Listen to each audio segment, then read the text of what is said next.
जो अब तक रामलला के दर्शन नहीं कर गए अभी तक। देखिए हमारे नेता हैं जो रामलला के दर्शन करने नहीं गए, ये क्यों नहीं गए और क्या वो लोग अब कुंभ की सिग्निफिकेंस को समझ पाएंगे?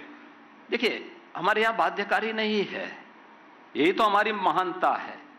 हम बाध्य नहीं करते कि आप दर्शन करें ना करें, आपकी मर्जी है। भाई जो जाएगा पुण्य का भागीदार बनेगा, जो नहीं जाएगा अपने कर्मों की सजा भुगतेगा। जाने दो सबको, उनकी मर्जी पर छोड़ देना चाहिए।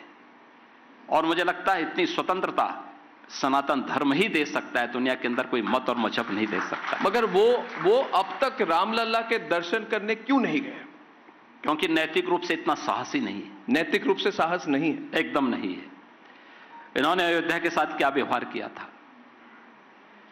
अयोध्या को विकास से वंचित किया जी, अयोध्या को उसके अधिकार से वंचित किया, अयोध्या को उसकी विरासत से वंचित किया।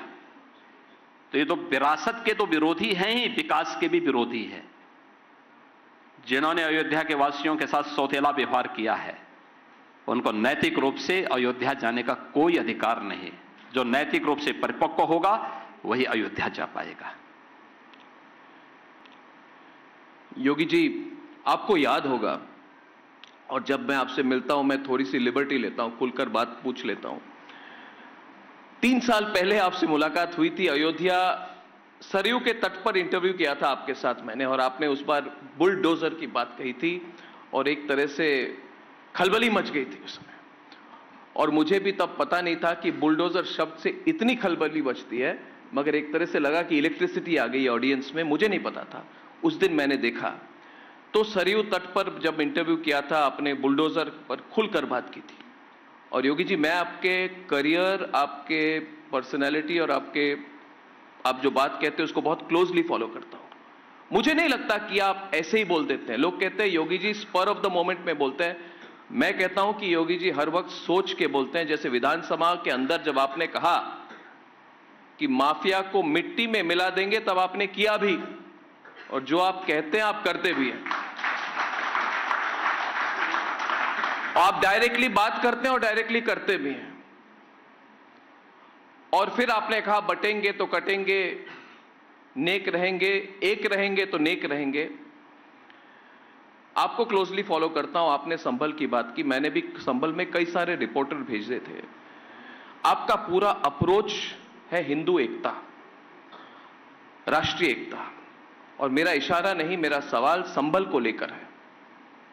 और ये सवाल बहुत लोगों के मन में, योगी जी सिर्फ मेरे मन में नहीं है, क्योंकि संभल में जो हुआ विधानसभा चुनाव, जो उपचुनाव हुए थे उसके एक दिन बाद हुआ। और सवाल मेरा यह है कि जो संभल में हुआ वो न्यायिक व्यवस्था को रोकने की कोशिश थी या फिर योगी आदित्यनाथ को रोकने की कोशिश थी, जिन्हें एक दिन पहले उपचुनाव में बहुत बड़ी जीत हासिल हुई थी? क्या न्यायिक व्यवस्था को रोकने की कोशिश थी योगी जी, या आपको रोकने की कोशिश थी? देखिए, क्या आपके पार्टी को रोकने की कोशिश थी? देखिए, एक चीज हम बात नोट करें जी, जो लोग देश के अंदर संविधान की पुस्तक लेकर के घूम रहे हैं या संविधान की दुहाई दे रहे हैं, इन लोगों ने बाबा साहब डॉक्टर भीमराव अंबेडकर जी के द्वारा बनाए गए संविधान की सबसे ज्यादा अवहेलना की।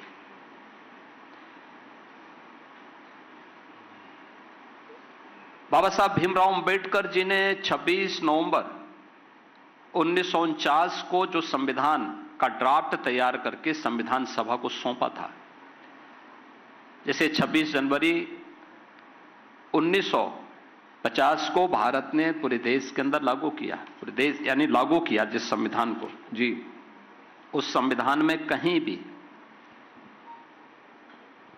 सेकुलर और सोशलिस्ट शब्द नहीं है, प्रियम्बल में नहीं है जी, नहीं। मूल प्रति को अगर आप देखेंगे जी, कहीं नहीं है। यह शब्द, ये दोनों शब्द भारत की संविधान की मूल आत्मा पर प्रहार करते हुए कांग्रेस ने तब डाला जब देश के अंदर इमरजेंसी लागू थी। संविधान का गला घोंट करके जो शब्द डाले गए हों वो भारत की संविधान की आत्मा कैसे हो सकते हैं? एक तो जो लोग भारत के संविधान की मूल भावनाओं का ही विरुद्ध आचरण करते हों जी, उन लोगों से उम्मीद करना कि वे भारत के न्यायालय का सम्मान करेंगे, उनसे उम्मीद करना कि भारत के लोकतंत्र का सम्मान करेंगे, ये सब क्या है? क्या हल्ला बोल का नारा, क्या ये संवैधानिक नारा था?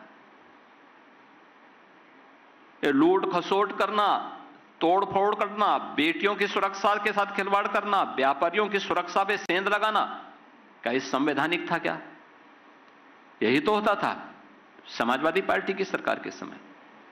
इन लोगों से क्या उम्मीद आप करते हैं? कोई उम्मीद पहले भी नहीं थी, आज भी नहीं। इन्होंने कभी नहीं माना। देखिए, हम तो धन्यवाद देना चाहेंगे माननीय उच्चतम न्यायालय को, जिन्होंने सर्वसम्मति से अयोध्या में से राम जन्मभूमि से जुड़े हुए वर्षों के विवाद का जी एक सर्वसम्मत समाधान दिया है और हमेशा के लिए विवाद शांत हुआ।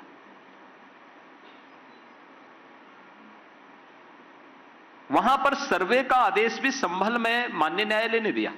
बिल्कुल, केवल सर्वे होना था, बिल्कुल, कोई भी अन्य नहीं। और ऐसा नहीं कि 19 को सर्वे हुआ, 21 को सर्वे हुआ, 24 को सर्वे होने जा रहा था। 24 को जिस तरीके से वहां पर फिर शरारत की गई, जिस तरीके से माहौल खराब किया गया 24 नवंबर को, ये सबके सामने है। देखिए, हिंदुओं की सहनशीलता देखिए आप। भारत के अंदर अगर आप पुराणों के कालखंड को आप देखेंगे तो 5000 वर्ष से लेकर के 3000 वर्ष का जो कालखंड है, लगभग 2000 वर्ष के दौरान भारत के अंदर अलग अलग पुराणों की रचना हुई। श्रीमद् भागवत महापुराण 5000 वर्ष पहले भगवान वेदव्यास ने रचा और उसके बाद उन्होंने पुराणों और उपपुराणों की रचना करने की एक नई श्रृंखला को और एक नई शैली को जन्म दिया, आगे बढ़ाया, वो परंपरा आगे बढ़ी। 5000 वर्ष पहले मैं पूछना चाहता हूं, 5000 वर्ष पहले श्रीमद् भागवत महापुराण में भी और उसके बाद भी अन्य अनेक अवसर पर हमारा शास्त्र इस बात का उल्लेख करता है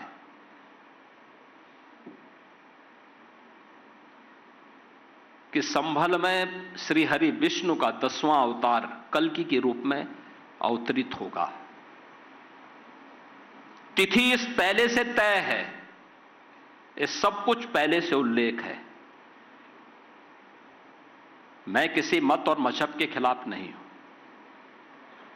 अगर किसी की पहले से चली आ रही उपासना स्थल है, उसका सम्मान करता हूं, लेकिन हां, मैं इसका विरोधी हूं कि किसी के भी उपासना स्थल को तोड़ करके कोई जबरन अपना स्थल बनाने का प्रयास करेगा तो उसकी निंदा होनी चाहिए और उसके खिलाफ खड़ा होना चाहिए।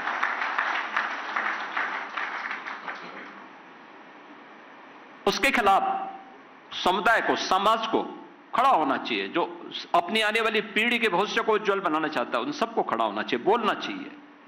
क्योंकि न्याय का प्रतिकार नहीं करोगे तो न्यायी सबका शोषण करेगा एक दिन।